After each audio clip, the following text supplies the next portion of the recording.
Salvete Spectatores, it's Masopust. Welcome back to Tyranny, not Pillars of Eternity. I'm sorry, but this and the next episode will be in retrospect commented, so it's not live comment. Because due to stupidity, I lost 2 of my recorded audio tracks, so I have to talk a bit about what I did. You can see here that off screen, also between the episodes, I tried to get a grasp on the different talent trees. And of course there's one called magic, which makes sense for our main character, who's a mage. And we can progress down, because we can freely progress between the levels and rows. And there is the magical prodigy, grants a bonus to lore skill. That's alright.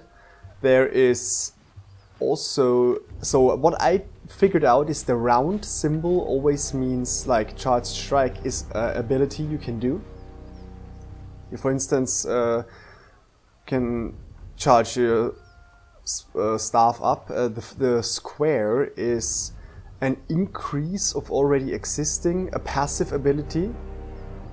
And that's pretty much it, I guess.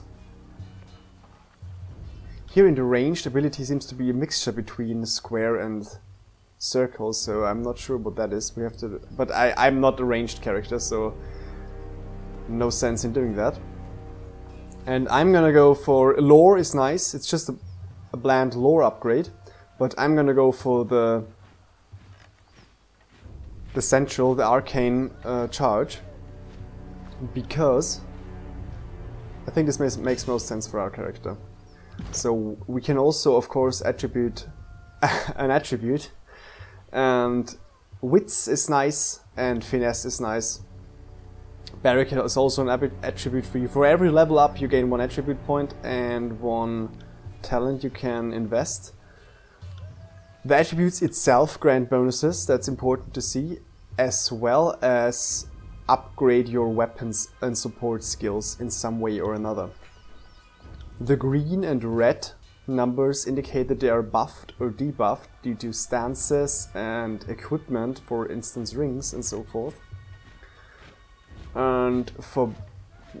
well, Verse doesn't have a level up, does she? Okay. Barrack has 2 trees to go for, Punisher and Sentinel. Punisher makes Barrack into more of a damage dealer and Sentinel into a defender. I try going for Sentinel here, but I figured out quickly that this doesn't make much sense, because on Path of the Damned it's very difficult to keep enemies engaged with Barrack. My casters and squishy targets, like myself, the main character, always get overrun by melee and ranged attack guys, and Barrack in fights they just run away from him because they don't want to engage him, and he cannot keep them there.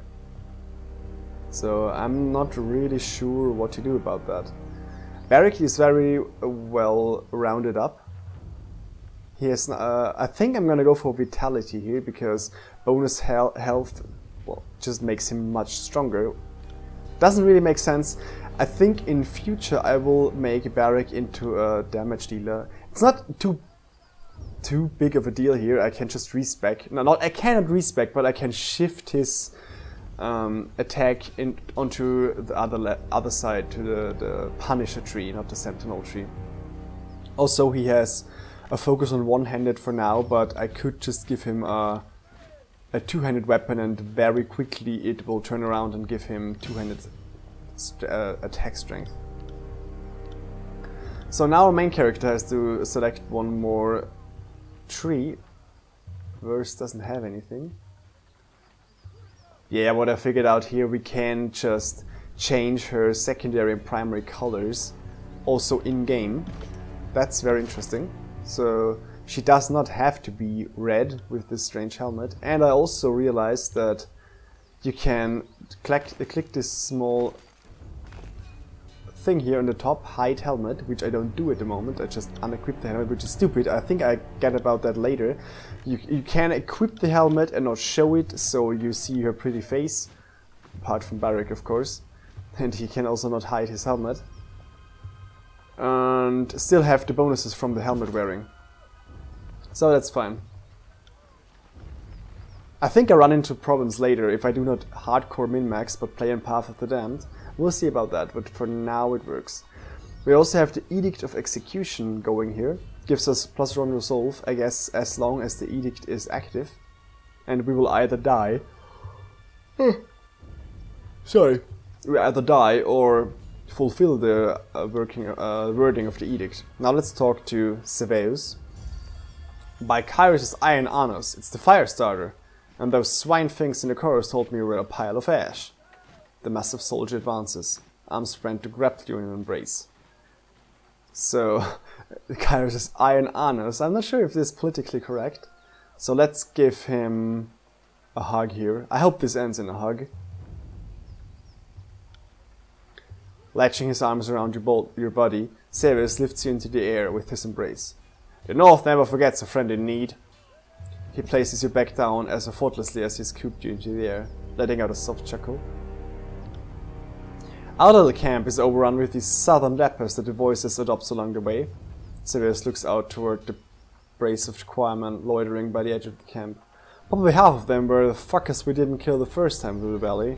Troubling thought, so desertion is always a problem. Gravenesh doesn't tell me everything, but I know you're here on an official court business. Iron Marshal's running the logistics on this one. I'm just playing slave driver and making sure the patrols stay on schedule. What is it you need? So, I think he can give us a mission. I overheard you asking that Earthshaker, blah blah. I'm afraid so. Radix, the head of the Earthshakers, was supposed to arrive with a group of his most competent spellslingers to help break this stalemate. I don't know what's holding up their arrival, and that worries me. If we were all that inclined to lend a hand, we could use some arcane support on our side. It's interesting that he says arcane. I guess this is because we have a strong lore attribute, I'm not sure. Okay, Northern Clearing is now unlocked. Could you? I knew the Tunan's agent wouldn't fail us in a time of need. I'll mark the last known site of our Earthshaker's reinforcements for you on your map. Good hunting, Fatebinder. So, why do you think the siege has delayed for so long? It should have been over real quick and simple. The first cohort arrived in the valley and went right for the kill. But it was before we knew the Avenging Guard had sages and that water witch on their side. A bigger problem is the Scarlet Chorus. They eagerly conscript the Avenging Guard, but I have no proof of this, but it seems they do very little to keep a watchful eye on these drafted Tearsmen. They're often sent out onto patrol, and we suspect they go right back to their fellow tribesmen. Tearsmen. Well, I did not really read what the status stood there. Every Chorus conscript has a choice, life under Kyrus or death under the army's boots. By all means, feel free to cut down those who choose the latter. We won't be offended. Yeah, that's not the problem is desertion. Just so we don't mistake each other, I know what I'm saying carries an implication of treachery. I'm not making a formal accusation before Tunan's agent. I'm just voicing my gut opinion on the matter. Yeah, that's alright. So, the two armies haven't worked together the last years. Why do you think that is? Come on, Binder. Seems like asking why a beast stink. Barrack stinks. That his favorite are only too eager to deliver Kyrus' peace to the Tears, while the Scarlet Chorus brings only mayhem in their wake. You can tell me the Voices of Narod has a plan and I'll take your word for it. But the chorus sure seems to blunder around, never moving with purpose as we do. There's some bias right there. I wonder if we've ever been fighting the same war, soldier. I've seen Ashes yank his precious soldiers away from more battles than he's won. If you want to call that progress, be my guest. So we're getting off Severus here. Unless we find a way to work as one, I fear that the Scarlet Chorus will step in front of Gravenair's strategies at every turn. As far as I'm concerned, it seems like the Voices of Nerad is here to amuse himself, while the rest of us are here doing our job. Tell me about yourself. Not much to tell. My father was Severus the Elder. His father was Severus the First of his name, lead drill master of Ash's first Iron Guard, back when they were the Bronze Guard. I was born into the Legion and, with any hope, I'll die in the Legion. The rest you will hopefully hear about when the storytellers immortalize me. So the Iron Guard is the disfavored high command, an inner circle of commanders and handpicked by Graven Ash for lifelong service, tactical brilliance or true dedication to the craft of personal combat. The Iron Guard act as Graven Ash's chief advisors when the Archon is present, and when he is absent they speak with his direct authority. Even the youngest Iron Guard has years of training and the finest iron the forge-bound mage smiths can create, making these elite commanders nearly unrivaled in the field of battle. These senior leaders are expected to lead from the front of the phalanx. It's said that the Iron Guard fear only one thing, dying in their beds instead of the field of battle. So since before he was with Kairos. That's interesting. He was in the Bronze Guard. Before he bent the knee to Kairos, Graven Ash rallied his legions against the Overlord's authority. His prowess on the battlefield ingratiated him to the Archons, who welcomed him into their ranks in exchange for his obedience. So Graven Ash wasn't always a loyal servant of the Overlord. He was in the Bronze Guard. Okay, I gained lore and I switched off the lore hint that we can do that because we have high lore. Ah, you know your history, Saviors nods with gusto. The blood goes back that far. Not the memories, as I only ever knew my father. My grandfather was just a legend, one of Ash's best warriors back before the disfavored were reforged in iron. He shrugs. I'm proud of my heritage, but I try not to brag. There are folks who love the Legion every bit as I do. Speaking of heritage, how is your family looking these days, Barrick? Are they still pride in the north, or have they debased themselves in some unspeakable manner? Speak not of my family verse, or of our honor. You have no right. So there seems to be something going on between them, she chuckles. Don't I? Very well. Go about your ignorant way, you dumb ironclad. I'll say no more. The disfavored soldier observes the exchange with interest, and names an unspoken question at Barrick before shrugging. There seems to be something there. I hope we find out about that later. Bronze Guard, you say? Well, his day and age was a century ago, and they didn't have Kairos' modern luxuries like iron. So back then, the Great General's Inner Council was known as the Bronze Guard. So there's definitely some technological process going on. But this questioning about Bronze Guard doesn't make much sense, after we already said we know the Bronze Guard. Alright, thanks, but I try not to think about it too fondly.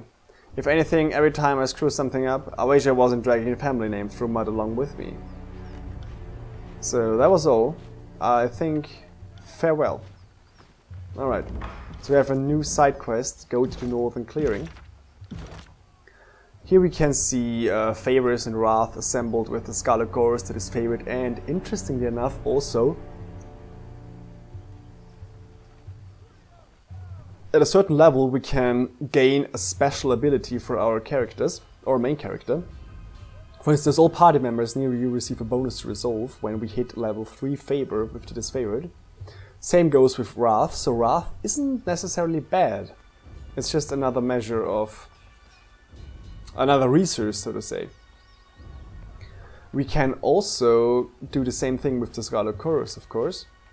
Undying Fatebinder. Once per combat, gain a damage absorption shield. That's interesting.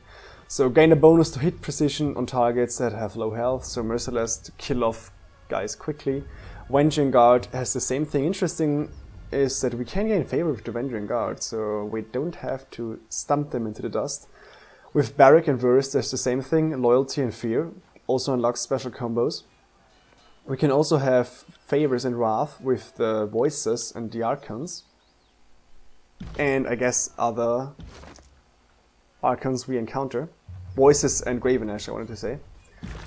So let's check our journal. We have main quests and secondary quests. I guess primary is the main quest. We have completed 2 already. We have to do Taking the Outer Valley and the Battle of Echo Cold Crossing. The side quests we have Forge-bound Iron. Right, this is because the smith said that he wants to have more iron. And to the Northern Clearing we can go for in the search of Earthshakers. Okay. This is the main quest, I guess, to further the assault. And I think it makes sense to speak with the Fifth Eye at the Scarlet Chorus camp to help them securing the Outer Valley. It's also a main quest, but it's not that... I think the story goes forward with the assault at the river crossing, not the Outer Valley securing. So we do that. Alright. I got it. Let's go to the now unlocked Scarlet Chorus camp. It's only 2 hours. And you can see the unlocked northern clearing, which is quite far away. We want to go to the Scarlet Chorus camp. 2 hours, 18 days. Yeah, we have some time. Ooh, ambush. Your path is blocked by a small group of Venturing Guard. You can go no farther until you deal with them. This is actually a triggered encounter that always will happen, because it introduces important Even players. Fury needs her sleep. Fury needs her sleep, alright. That's far enough, Fatebinder. A woman's voice booms from atop a nearby outcropping. Flashes of aquamarine body paint peek out from under her loose-fitting traveler's garb, and her outfit is festooned in braids and knots of sailor's line. Flanked on either side by warriors dressed in Venturing Guard. Well, the blue body pigment, bladed staff, and complex braided attire are the traditional trappings of the School of Tides. According to Fatebinder Rogalis, the majority of the school fled before the coming of Kairos. The remainder were last seen during the first campaign in Venturing as well. The School of Tides traditionally studies the magic of water and grave light, the art of directing the moon's arcane light into baleful, searing energy. Flanked on either side by warriors dressed in Venturing Guard regalia, the woman leans on an elaborate bladed staff pulsing with arcane energy. A swath of blue fabric rests shaped over her arm, which we cannot see, I guess. No, her sprite doesn't show any blue on her arm. And a swath of blue is a symbol of diplomacy and truce recognized across most of the known world. And it is a custom the Tearsmen hold dear. To harm another person under the auspices of a blue flag is a grave offense in both the Tears and in Kairos Empire. The customary punishment is death. So we must not attack her. In accordance with ancient customs north and south, I offer and request a delay of blade. There are matters we must discuss without fear of reprisal. The woman bows deeply, lowering her head in a practiced display of etiquette. The warriors by her remain in a ready stance, their nerves clearly on edge. So we can attack her, but this wouldn't be wise. Let's play the diplomatic game. In accordance with ancient customs north and south, I abide by this truce.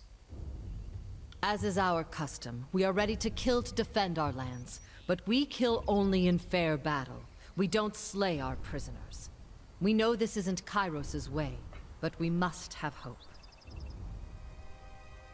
A few of my kin have gone missing, and though they may have perished, I have to inquire on the off chance they still live. If Captain Tarkus Deimos still lives, we would negotiate for his release. One of the leaders of the attack on the Edgering ruins, Tarkus Deimos, was subdued during the battle. In accordance with the Scarlet Chorus's request, you ordered Deimos conscripted into the chorus. Yeah, we spared his life. I don't think it makes much sense to lie to her. We can attack, of course. I think this goes badly as well. Well, this is also lying, so it is. Let's be honest. Tarkus Deimos is with the chorus now. Or we could try ransoming him, assuming he's our prisoner. We would offer you 5 choirmen that got lost on patrol. They're healthy, got other limbs too. I would not have us barter with oathbreakers. Certainly not for anything less than disfavored lives. You say there's something worth less than a disfavored life. Call me intrigued. Well, that would be chorus lives, of course. I think we're gonna be truthful here and say Tarkus Deimos is with the chorus now. Then if we see him again, it will have to be as enemies. She looks to the warriors to either side of her, shaking her head. If I may make one more inquiry, what of Palox Tyrell? Did he survive? Though we rarely have the luxury of matching names to the countless tearsmen you've encountered, you're reasonably certain she's asking about the Vanguard warrior that took Justice hostage at Edgering Ruins. He did not survive. I don't think he can survive there. Palax Tyrell is dead. She nods slowly, saying nothing for a long moment. My apologies, Fatebinder. I had a terrible feeling this errand was in vain from the start. I had no expectations that our friends could be saved, as I'm sure the time for swapping prisoners is long gone. But at least I know of what became of them. That'll have to be enough. So we still can attack all the way through. We can be hostile or bow deeply. Sorry you did not find what you were seeking. We shouldn't be socializing with Oathbreakers. Oh, I wanted to go for I other will questions. entertain them as best I can. After all, understanding is the only hope we have. What is it you wish to know? So we're gonna ask her everything we want to know. For instance, were there prisoner swaps in the past? Or who's in charge? I forgot what I asked first. I'm gonna ask all of this. Yeah, who's in charge? Prisoner swaps? That is our way, Binder. Here in the south, only thugs and bandits kill prisoners. The younger realms may be guilty of constant fighting, but we never slay each other when the battle's long over. We're not about to change that now. As a rule, Kairos' forces haven't been keen on swapping prisoners. But I know our disfavored prisoners aren't prisoners anymore. I just assumed they were swapped for some of our own. Okay, so it happens. Who's in charge of this insurrection? Listen to you. Thinking just like the Overlord wants you to think. There always has to be a person in charge or things don't make sense. We don't answer to anyone. We are each of us sons and daughters of the Tears, and take this task upon ourselves freely. But Captain Tarkus Ari, former Falksman of Queen Vendry and Alanta, is the voice we trust when we seek unanimity. So there is a leader, he just doesn't want to admit it, but Tarkus Ari seems to be the military commander here. I assume Tarkus Ari and Tarkus Demos are relations. Yes. Deimos was Ari's brother. We were certain he was dead, but the captain takes family seriously, so I volunteered to find some answers. And now here we are. How did you and your friends I overthrow the would joke that garrison? the voices of Nerat left the gate unlatched, but dozens of warriors lost their lives taking the citadel. There was no secret to it. We simply attacked with speed and certainty at a time when the Archons were elsewhere in the Tears. The Scarlet Chorus had a rout, and what few disfavored soldiers were present made an impressive showing. But they were surrounded and overwhelmed once the chorus fled. Okay. Why do you resist Kairos? What are you trying to save?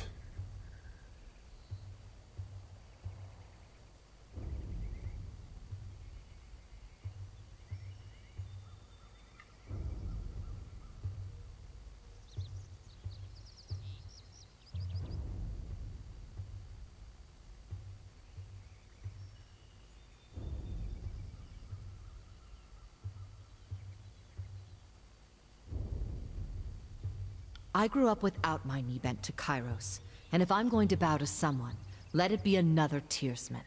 We've ruled ourselves just fine for centuries, so we'll give our lives so that our sons and daughters might rule themselves. Okay, so we can engage her into a philosophical debate, I guess.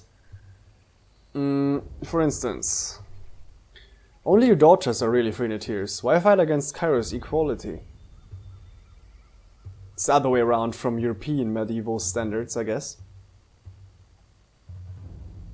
Where the men were in charge, and here only the women can There's hold lands. freedom, then there's trusting idiots with power.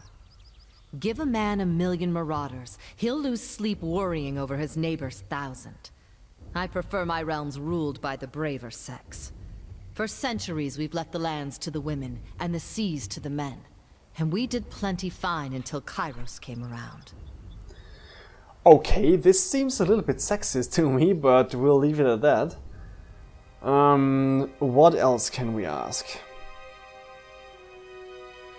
Well, it seems to me that Kairos' reign isn't all that bad. So the younger realms were beset with constant battle. You prefer that to Kairos' You make order? conflict sound like a bad thing. Yes, the younger realms saw frequent battles, but it was never this wholesale slaughter like we've seen of late. No Tearsman ever cast an edict on the soil, or forced prisoners to kill each other, or butchered beastmen tribes. So apparently we in the chorus and the disfavored are fighting against beastmen. We'll hear about them later, I guess. What makes you think you have a chance? At all, like... You're outnumbered, you're weaker, you have not such magical powers on your side. You have no chance against an edict. I mean, this is basically Voice of God. We don't. Those who believed Kairos could be stopped all died years ago, in the first wave of fighting. It's not about the hope of victory. It's about the hope of inspiring others. It is very likely we will fall here in Vendrian's Well. But perhaps others will arise elsewhere. It just doesn't seem to make sense to me. You're talking about bloodshed and wholesale slaughter, and the only thing you do is to prolong this bloodshed. It doesn't make sense. If you want to prevent killing and dying, you have to just surrender to an absolutely superior foe. I'm not sure. But a mage like you would not be the subject of such superstition and fear under I Kairos' doubt reign. life is any better sworn to some mad archon. I'd rather stand with my fellow Tearsmen. Or, I suppose, stand immediately behind them in the event of an attack. At that remark, the soldiers flanking her exchange shocked looks. Ebb turns her focus to her compatriots. Yeah, you heard me. Way things were years back, you'd all be calling me a water witch and conspiring to sell me out to the nearest sage.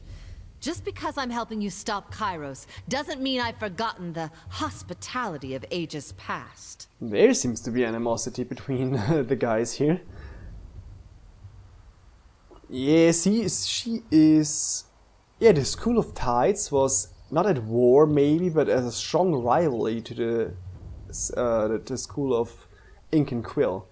And possibly Ebb and another character I'm not going to talk about right now will have something to say to each other. And people wonder why the Tearsmen could never unite in time to fight back. It's refreshing to see that some things never change. Yeah, ways is cynical. I think I have everything. Fair enough. But now a question for you. Oh, she wants The to edict. grill me. I can feel its magic coursing through the air. Everyone can. But those of us enlightened to the currents of magic feel it most. The wording of the edict. What was it? That's not something I'm going to talk about to you. Such details are only for Kairos warriors only. So you will not say. I expected as much. Can it be worse than endless storms or fire pouring from the earth? Not that you'd answer that either. Nope, not gonna I have happen. another question for you, if you will entertain it. I will. Are we really standing here and chatting with Oathbreakers? It's hard to watch. Like cuddling a goat you're going to kill for dinner. Yeah, ask your question, Eb. When I was young, my parents told me the Tears were special, and the Overlord's edicts and armies could never touch us. Seems I've been told a hefty sum of lies. So answer this honestly for me, please. Is it true that Tunon's Fatebinders can smell truth from falsehood? Is that so? I don't think we can, else they wouldn't stand lie before of yes. So... We're gonna glare silently here, I don't want to answer that. Well, if it were true, you'd happily brag about it, and if it weren't, you'd probably just sit there and bluff. There's my answer. And Kairos' edicts. I have heard the sages speak at length that some of the edicts elsewhere in the world have been broken.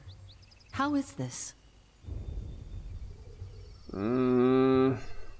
So you can break it with wiggling your way around wording or fulfilling it or sabotaging it in some way.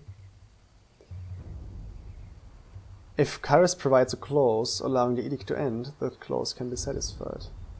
But I don't want to give her I the assume in information. the interest of disinformation, you can neither confirm nor deny anything. So be it. In Yeah. accordance to our most ancient customs, let us depart in honorable accord. May peace find you, Fatebinder. She bows deeply, pounding her staff on the ground twice before turning to leave. So this went smoothly. I guess we could have attacked her. And this is all for now. I thank you all for watching. In the next episode will be post-commentary as well. I'm sorry, but can't do anything about it. See you soon.